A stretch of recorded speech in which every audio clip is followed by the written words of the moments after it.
Ba chuma leis an locht féchanna faoin aimsirne bhí ard ar fad ar an ardán Tumadh Ailtreachaí a tá fichas a 7 méadros cén Paul na bPéist.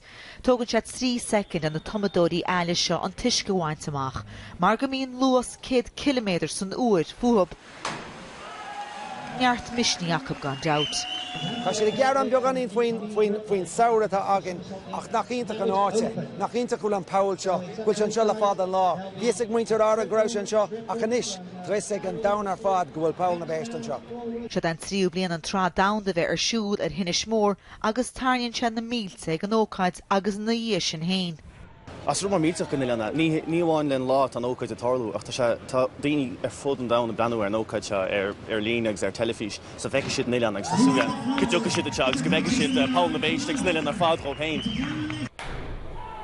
Tá sé an má tána fér agus má ag táma an má agus tá sé an scanrú chun bheith sús an sin chun táma síos sa Paul mór len na tantaigh teachtaiste. Tá náte go húntaach, tá ná cád go húntaach, gus an aimseir tá sé go húntaach an sa. Tá scaman sa spéireach ní léon ní sé charbáistí sa camerarán tá man sásta sa. Tá bhí an sa 3 bliana hin, agus ní raibh na chalíonn sa agus camerará ba sór 8 lí am na chalíonn sa.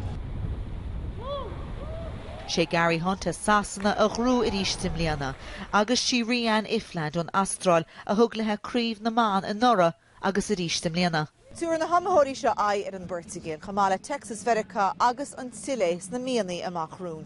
Sin a dtíneachta nuacht TG Cahad Innis Mór Árainn.